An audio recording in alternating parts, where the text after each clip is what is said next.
নমস্কাৰ প্ৰিয় দৰ্শক নিউজ টাইম অসমৰ বিমিজ টাইমলৈ মই মনালিশা আপোনালোক সকলোকে স্বাগতম জনাইছো আন এটা সুন্দৰ বিষয় আজি বিষয়টো যথেষ্ট সুন্দৰ আমি আশা কৰিছো আজি বিষয়টো যেতিয়া আমি আপোনালোকক জনাম আপোনালোক সকলোৱে আগ্ৰহী হৈ পৰিব আৰু সকলো কাম তাতেই থৈ পেলাই আমাৰ অনুষ্ঠানটি চাবলৈ টিভি সন্মুখত আপোনালোক বহি পৰিব কাৰণ আজি বিষয়টো হৈছে ডিজাইনাৰ সকলৰ বিষয় আৰু যদি আপোনাৰ তাতো তেনে ধৰণৰ এটা প্ৰতিভা আছে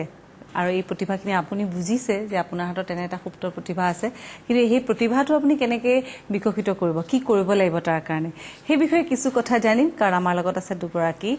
সফল ডিজাইনাৰ আমাৰ লগত আছে মণিমালা মহন্ত আহমেদ আপোনাক আমাৰ অনুষ্ঠানলৈ স্বাগতম জনাইছো বহু কথা পাতিম আজি আপোনাক নতুন ক্ৰিয়েশ্যন সমূহো চাম লগতে আমাৰ যিসকল মহিলাই কিবা এটা কৰিবলৈ বিচাৰিছে তেওঁলোকে কেনেকৈ আগবাঢ়ি যাব আপোনাৰ অভিজ্ঞতাৰ পৰা আমি তেওঁলোকক কিছু টিপছ দিম ঠিক আছে আৰু দৰ্শকসকল আমাৰ লগত আছে নিবেদিতা গোস্বামী মহন্ত নিবেদিতা আপোনাক আমাৰ অনুষ্ঠানলৈ স্বাগতম লগতে আপোনাৰ নতুন কি কি ক্ৰিয়েশ্যন আছে আমি চাম কথা পাতিম আৰু লগতে কি মানে কেনেধৰণে আগবাঢ়িছে আপুনি জীৱনত এইটো ক্ষেত্ৰত যেতিয়া আপুনি এটা বৃত্তি হিচাপে লৈছে কিমান ঘাট প্ৰতিঘাত আৰু কেনেকৈ সফল হ'ব পাৰে সফলতাৰ টিপছ কিছু ল'ম ঠিক আছে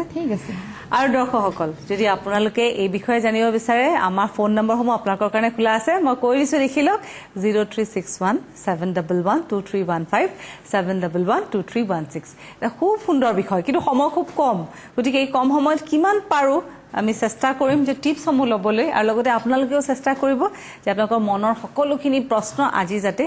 পোনপটীয়াভাৱে প্ৰশ্নসমূহ সোধে আৰু আপোনালোকৰ সকলো প্ৰশ্নৰ উত্তৰ পায় প্ৰথমে মণিমালা বাইদেউ আপোনাৰ কাষলৈ আহিছোঁ যিহেতু এইখিনি সময়ত গৰমো আৰু মনচুনো আৰম্ভ হৈছে বৰষুণ আৰম্ভ হৈছে প্ৰথমে অকণমান টিপছ জানিব বিচাৰিছোঁ যে এইখিনি সময়ত যদি আজিকালি সকলোৱে ডিজাইনাৰ কাপোৰ পিন্ধিবলৈ আগ্ৰহী হয় গতিকে কেনেধৰণৰ কাপোৰ আপুনি আমাৰ মহিলাসকলৰ কাৰণে ৰেডি কৰিছে যেহেতু এতিয়া গৰম আৰু বৰষুণৰো বতৰ যেহেতু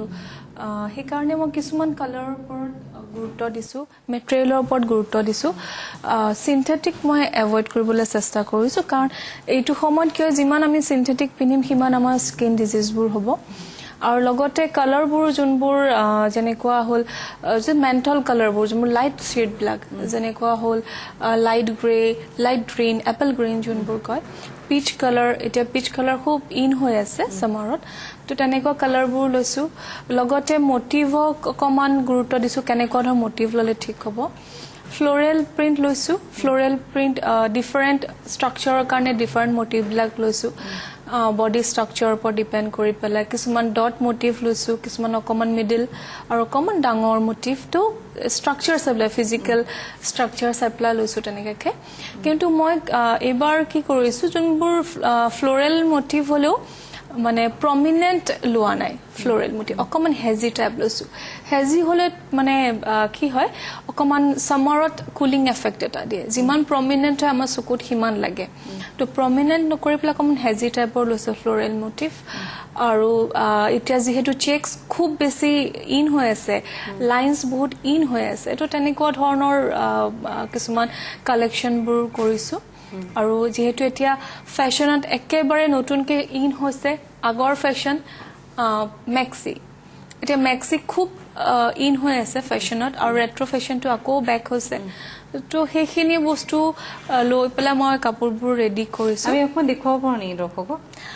মই গাউন দেখুৱাইছোঁ যোনটো অকল যে টিনেজৰ ছোৱালীজনী পিন্ধিব পাৰিব তেনেকুৱা নহয় এগৰাকী থিন যাৰ ষ্ট্ৰাকচাৰ খুব ধুনীয়া তেওঁ ধুনীয়াকৈ কেৰি কৰিব পাৰিব এইটো চামাৰ কালাৰে হয় এইটো ৱেষ্টাৰ্ণ হয় টিউব হয়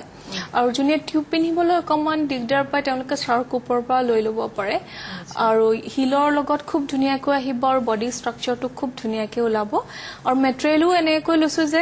গৰম নুঠে এনে জেনেৰেলি কি হয় আমি মেটেৰিয়েলটো খুব অকণমান চুজি হ'ব লাগে গৰমৰ ছামাৰৰ কাৰণে তো তেনেকৈ মেটেৰিয়েলটো লৈছোঁ যাতে তেওঁ গৰম নুঠে এইটো চন্দৰী কটন হয় যাৰ কাৰণে গৰম নাপাব যোনটো আমাৰ বডি অৰ্ডাৰ যোনবোৰ ঘাম আছে এবজৰ্ভ কৰি ল'ব তো সেইটো এনেকুৱা এটা বনাইছোঁ য'ত মানে কমফৰ্টো হয় ষ্টাইলিছো হয় আৰু ৱেৰেবল হয় আমি তথাপিও যেহেতু আপুনি এইটো ড্ৰেছ আপুনি কৈছে যে কেনেকুৱা ষ্ট্ৰাকচাৰৰ লেডি এগৰাকীয়ে যদি পিন্ধে এতিয়া মই টিনেজাৰ্ছ সকলেতো সকলোৱে যিয়ে পিন্ধে তাতেই ভাল লাগে তথাপি যেতিয়া এগৰাকী মহিলা বিবাহ পাশত আবদ্ধ হয় তাৰ পিছত কিছুমান সময়ত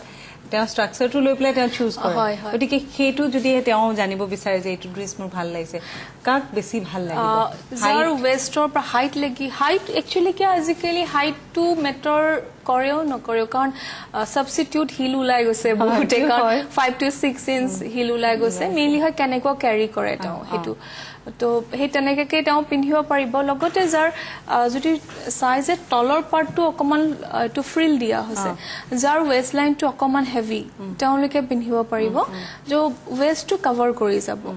আৰু যাৰ অকমান আপাৰ পাৰ্ট অকমান যদি হেভি হয় তেওঁ পাৰিব কাৰণ বেকত ইলাষ্টিক আছে আৰু লগতে চেইন আছে যাৰ কাৰণে অকমান তেওঁৰ আপাৰ পাৰ্টটোত বেয়া নেদেখিব আৰু ওপৰতে যদি তেওঁ কমফৰ্টেবল নহয় টিউব পিন্ধিব কাৰণ তেওঁ ধুনীয়াকৈ এটা ষ্টল বা শাৰ্ক লৈ ল'লে খুব ধুনীয়া লাগিব পিন্ধিলে বহুত ভাল লাগিছেও দেখাত খুব ধুনীয়া কালাৰটো এনেকুৱা লাগিছে যে যিকোনো ৱেডাৰতে এইটো কালাৰ যাব আৰু মোৰ মতে এনেকুৱাও কথা নহয় যে দিনৰ ভাগত নোৱাৰিব দিনৰ ভাগত একচুৱেলি পাৰিব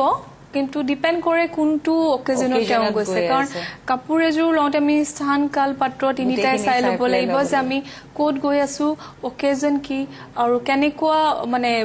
পাৰ্টিটো কেনে গৈছে আৰু মানুহ কেনেকুৱা ধৰণৰ গেদাৰিং হ'ব সেইটো আপোনাৰ যিহেতু আপুনি আমাৰ মাজত আছে আমাৰ দৰ্শকেও নিশ্চয় জানিব বিচাৰিব যে এটা ড্ৰেছ ললো কিন্তু তাৰ লগত আকৌ বহুখিনি লাগতিয়াল বস্তু লাগিব যে কি ইয়াৰিংছ পিন্ধিম ইয়াৰ লগত এক্সেসৰিজ গতিকে ইয়াত আপুনি অকমান টিপছ হিচাপে আমাৰ দৰ্শকক জনাব নেকি ইয়াৰ লগত যদি হিল পিন্ধে তেওঁ সিলেটোজ পিন্ধিব পাৰে লগতে যিকোনো সিলভাৰ কালাৰৰ ইয়াৰিং বা অকমান ঝুমকা টাইপো ল'ব পাৰে বা ৰিং যোনটো পুৰা প্ৰপাৰ ৰিং থাকে তেনেকা পিন্ধিব পাৰে ডায়মণ্ডৰ পিন্ধিব পাৰে আৰু নেকটো যদি তেওঁ এমটি ৰাখে তেতিয়া বেছি ভাল লাগিব ব্ৰেসলেট পিন্ধিব পাৰে তো এনেকুৱা ড্ৰেছত একচুৱেলি বেছি হেভি এক্সেসৰিজ ল'ব নালাগে তেতিয়া অকমান বেছি হৈ যায় তো অকমান যিমান পাৰে লাইট যদি সিম্পল যদি ইয়াৰিং পিন্ধিছে ব্ৰেসলেট পিন্ধক নেকটো এমটি ৰাখক নেকক যদি কিবা পিন্ধিছে তেনে ইয়াৰিং আৰু ব্ৰেসলেটটো পিন্ধিব নালাগে তো তেনেকা মিক্স এণ্ড মেচ কৰি পেলাই পিন্ধিলে বেছি ভাল লাগে মই আশা কৰিছো আমাৰ দৰ্শকসকলেও ভাল পাইছে আৰু ৱেষ্টাৰ্ণ ড্ৰেছৰ বিষয়ে যদি আপুনি জানিব বিচাৰিছে বা আপোনাৰ যদি ডিজাইনাৰ হিচাপে আপুনি কিবা এটা কৰিব বিচাৰিছে আৰু আপোনাৰ বিশেষকৈ ৱেষ্টাৰ্ণ ড্ৰেছৰ ওপৰত আপোনাৰ ইণ্টাৰেষ্টটো বেছি আপুনি সুধিব পাৰে মণিমালা বাইদেউ আমাৰ লগত আছে যিহেতু আমি আপোনাৰ ফোনৰ বাবে অপেক্ষা কৰিছো আমি আৰু কথা পাতিম কিন্তু নিবেদিতা আমি আপোনাৰ কাষলৈ আহিছো যিহেতু এই নিবেদিতা এইখিনি সময়ত এনেকুৱা হয় যে বহুতে দিনৰ ভাগতো কিবা কিবি অকেজনত যাব বিচাৰে বা সন্ধিয়াও কিবা কিবি থাকে আপোনাৰ ফালৰ পৰা এইখিনি সময় এইটো বতৰ এই ইফালে ৰ'দ ইফালে ঘপকে বৰষুণ কেনে ধৰণৰ প্ৰিপাৰেশ্যন আছে প্ৰিপাৰেশ্যন মানে এতিয়া গৰমৰ দিনততো মানে বহুত মানুহে চাই লয় কাপোৰ এযোৰ কিনোতে মানে পিন্ধিব পাৰিম নে নোৱাৰিম তেনেকুৱা এটা চবৰে মানে এটা ফিল মানে আহি যায় যে কিনিবৰ সময়ত গতিকে তেনেকৈ মানে হেৰি চাই পেলাই আমি মানে বস্তুবোৰ বনাওঁ কিন্তু তাৰ ভিতৰত ধৰক এনেকুৱা অলপমান লাইট কালাৰ মানে লাইট কালাৰ হ'লে বেছি মানে ভাল পায় আৰু মানে এতিয়া ধৰক ছেপ্টেম্বৰ মানৰ পৰা মানুহবিলাকে অলপ কালাৰফুল পিন্ধিবলৈ ইচ্ছা কৰে ধৰক পূজা আহিছে কিবা আহিব এনেকুৱা এতিয়া মানে অকণমান এতিয়া ধৰক কিবা দিনতে কিবা এটা পাতিলে তেতিয়া মানুহে অভিয়াছলি মানে সেইযোৰ বগা কাপোৰযোৰ মানে অকণমান লাইট পিন্ধি যাবলৈ বেছি ভাল পায় তেনেকুৱা হয় আৰু আমি এতিয়া এইখিনি সময়ৰ কাৰণে আপুনি কি লৈ আহিছে আমি আমাৰ দৰ্শকসকলক দেখুৱাব বিচাৰিছো মই বেছি তেনেকুৱা অনা নাই তথাপি আপুনি সাজু কৰিছে এই বতৰটোৰ বাবে তেনেকুৱা মানে এযোৰ নুনি পাটৰ হয় এতিয়া মানে খুব লাইট কাপোৰ কিছুমান মই অলপ কৰিবলৈ লৈছোঁ প্লেইনকৈ বৈ হ'লেও মানে এইবোৰ নুনি পাটৰ হয় ধৰ লাইট কালাৰ আমি এইটো এম্ব্ৰইডাৰী কৰি পিনে হেৰি কৰিছোঁ তাতে মেখেলাখন এইটো দিছোঁ তাৰমানে চব এইটো টচ পাটৰ হয় মেখেলাখন তাৰ লগত মিলাকৈ আৰু ইয়াৰ লগত আপুনি ব্লাউজটো কণ্ট্ৰাষ্ট কিবা নেভি ব্লু ভায়লেট যি পিন্ধিব পাৰে সেইটো আমি তেনেকৈ দিওঁ গতিকে সকলোৰে নিজৰ নিজৰ পচন্দ নিজৰ নিজৰ পচন্দ আৰু এতিয়া যদি কিছুমানে অলপ কাহা ৰং এটা ভাল পায় কিছুমানে অলপ লাইট কালাৰ বেছি প্ৰিফাৰ কৰে যোনে আমি আমাক অৰ্ডাৰ দিবলৈ আহে তেওঁলোকৰ নিজৰ মানে নিডছ হিচাপে আমি বনাই দিওঁ আৰু এনেই কেজুৱেলি আমি কিছুমান বনাই থোৱা যায় এইখিনি আমালৈ এজন দৰ্শকে ফোন কৰিছে আমাৰ অনুষ্ঠানৰ প্ৰথম ফোন আমি ফোনটো ধৰিছো হেল্ল' হয় নমস্কাৰ হয় আপুনি বাইদেউ আপুনি কোনে কৈছে আৰু ক'ৰবাৰ কৈছে মই বৰাগাঁও হয় আপুনি কি জানিব বিচাৰিছে মই মণিমালা আপুনি মণিমালা বাইদেউ কিবা সুধিব বিচাৰিছে? কাপোৰ তেওঁ ডিজাইনৰ কাপোৰখিনি ক'ত পায় সেইটো জানিব বিচাৰিছে। আপুনি য'ত আপোনাৰ বুটিকখনৰ বিষয়ে অকণমান জনাব নেকি? মোৰ ৰাজগড় বাইলেন নম্বৰ 9। আপুনি মোৰ কণ্টেক্ট নম্বৰটো ৰাখি থওক, তো আপুনি কল কৰি পেলাই এড্ৰেছটো লৈ ল'ব পাৰে। মোৰ নম্বৰটো হৈছে 9954196092। ঠিক আছে, আৰু এড্ৰেছটো কৈ দিলে এইখিনি সময়ত বাইদেউ আপোনাৰ পৰাও আমি জানিব বিচাৰিছোঁ যে আমাৰ দৰ্শকসকলে আপোনাৰ এইখিনি কাপোৰৰ কথা কৈছে বা কেনেকৈ বনায় বা তেওঁ চাব বিচাৰিব, কাৰণ আমাৰ ইয়াতে ইমানখিনি কাপোৰ অনাৰ সুবিধা নহয়, গতিকে যাব যদি বিচাৰে ঠিকনাটো আপোনাৰ? মোৰ ঠিকনা হৈছে জু নাৰেংগী ৰোড, নাৰিকলবাৰী, হাউচ নম্বৰ 21, আৰু মোৰ বুটিকখনৰ নাম হৈছে অৰ্ঘাছ কালেকশ্যন। আৰু ফোন নাম্বাৰটো কৈ দিলে ভাল মোৰ পাওঁ। ফোন নম্বৰ হৈছে 9854932723। আমি আশা কৰিছোঁ আমাৰ দৰ্শকসকলে নোট কৰি লৈছে। আমি আৰু কাপোৰ চাম, কিন্তু এইখিনি সময়ত আমি এতিয়া এটা বিষয় লৈ আহিছোঁ, যিহেতু কাপোৰৰ কথা পাতি আছোঁ। আমাৰ আজি বহু দৰ্শকে ধৰক কিবা এটা কৰিব বিচাৰিছে, বহু মহিলা আছে তেওঁলোকে আগৰ পৰাই চিলাই ভাল পায়, এম্ব্ৰইডাৰী কৰি ভাল পায়, কাটিং ভাল পায়, কিন্তু এতিয়া তেওঁ কেনেকৈ আগবাঢ়িব, কিবা এটা কৰিব, আপোনালোকৰ অভিজ্ঞতাৰ পৰা যদি তেওঁলোকক অকণমান আইডিয়া দিয়ে আমি আশা কৰিছোঁ তেওঁলোকেও ভাল পাব। নিশ্চয়। যদি মোৰ নিজৰ কথা কওঁ, মোৰ সৰুৰ পৰাই খুব ইণ্টাৰেষ্ট আছিলে ডিজাইনিঙৰ ক্ষেত্ৰত, য'ত নেকি বহুত এক্সপেৰিমেণ্ট কৰি মাৰো খাইছোঁ, মানে এনেকুৱাও গৈছে কিছুমান টাইম। কিন্তু পিছত গৈ পেলাই মই প্ৰফেশ্যনেলি ল'ম বুলি যেতিয়া ভাবিলোঁ, মই প্ৰথমতে গুৱাহাটীত আহিলোঁ, ইয়াত ইনষ্টিটিউটত ল'লোঁ ফেশ্বন ডিজাইনিঙৰ কোৰ্চ কৰিলোঁ। তাৰপিছত অকণমান হায়াৰ ষ্টাডিজৰ কাৰণে আকৌ মই দিল্লী গুচি গ'লোঁ, য'ত নেকি মই কমপ্লিটলি ফেশ্বন ডিজাইনিং এণ্ড টেক্সটাইলটো কমপ্লিট 3 ইয়াৰ্ছৰ কোৰ্চটো কৰি আহিলোঁ। তাৰপিছত যিহেতু মোৰ ইয়াৰ প্ৰতি খুব ইণ্টাৰেষ্ট আছিলে, মই অকল এটা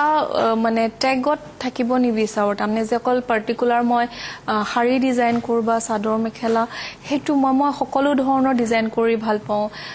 মেইল হওক ফিমেইল হওক, তেনেকৈ মই কৰিবলৈ ষ্টাৰ্ট কৰিলোঁ। আৰু যথেষ্ট মই মানুহৰ পৰা সঁহাৰিও পালোঁ। আৰু এতিয়া যদি কাৰোবাৰ ক্ষেত্ৰত কওঁ যে কোনোবা ইণ্টাৰেষ্টেড হয়, এটা বস্তু ঠিক যে অকল পঢ়িলে বা ডিজাইনিং কোৰ্চ কৰিলে নহ'ব, নিজৰ এটা ক্ৰিয়েটিভ মাইণ্ড হ'ব লাগিব, যে আমি কিমান নিজৰ ক্ৰিয়েটিভ থিংকিংটো আমি ইউজ কৰিব পাৰোঁ ডিজাইনিঙত, কাৰণ ডিজাইনিং বস্তু ইটছেল্ফ এ ক্ৰিয়েটিভ থিং।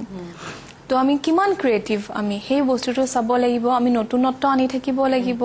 কাৰণ সময়ৰ লগত চেঞ্জেছবোৰ আহি থাকে, আমি কিমান চেঞ্জ কৰি আমি আৰু উন্নত কৰিব পাৰোঁ, কমফৰ্টেবল কৰিব পাৰোঁ, সেই বস্তুটো চাব লাগিব। আৰু যদি কোনোবাই ষ্টাৰ্ট কৰিব খুজিছে, মই তেওঁলোকক এটা বস্তু এডভাইচ কৰিম যে ইনিচিয়েল ষ্টেজত খুব বেছি এটা এমাউণ্ট ইনভেষ্ট কৰি দিব নালাগে। প্ৰথমতে যদি এটা বস্তু হয় কি আমি ৰেডি কৰি থওঁ কিছুমান কাপোৰ, য'ত নেকি আহি পেলাই ক্লাইণ্টে হয়তো পচন্দ নকৰি পেলাই বেলেগ এটা অৰ্ডাৰ দি যায়, য'ত নেকি প্ৰব্লেম হয়, ফাইনেন্স এটা যদি আমি ইনভেষ্ট হৈ থাকে।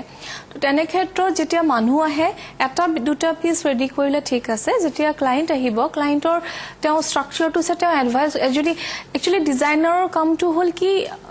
যোন আহে আমাৰ ওচৰলৈ, তেওঁ বডি ষ্ট্ৰাকচাৰ, তেওঁ কমপ্লেক্সন চাই পেলাই, তেওঁ এজ, তেওঁ পাৰ্চনেলিটি চাই পেলাই, তেওঁ কিমান আৰু ভাল দেখাব পাৰি কাপোৰযোৰে, বা তেওঁ যদি কিবা ডিফেক্ট পাৰ্ট আছে সেই কাপোৰেৰে কেনেকুৱা ঢাকিব পাৰি। তো সেই বস্তুটো যদি তেওঁ এডভাইচ কৰিবলৈ লয় বা সেই হিচাপে যদি বনাই দিয়ে, তেওঁ ওচৰত নিশ্চয় আৰু আহিব। মানে সেইটো এটা ধুনীয়া কথা, কাৰণ কেতিয়াবা আমাৰ এনেকুৱা এটা আমাৰ মনত এনেকুৱা হয় যে ডিজাইনাৰৰ ওচৰত যাম, কেনেকুৱা বা দিব সেই বস্তুটো, মানে এনেকুৱা এটা কনচেপ্ট কিছুদিন আগলৈ আছিলে যে ৰেম্পত যিসকল মডেল আমি দেখোঁ তেনেকুৱা ধৰণৰ ড্ৰেছে ডিজাইনাৰে ডিজাইন কৰে যেন লাগে, কিন্তু আৰু আমি ৰেম্পৰ সকলো বস্তু আমাক চব সময়তে চব প্ৰফেশ্যনেল শ্বুট নকৰে। কিন্তু এতিয়া কনচেপ্টটো এতিয়াহে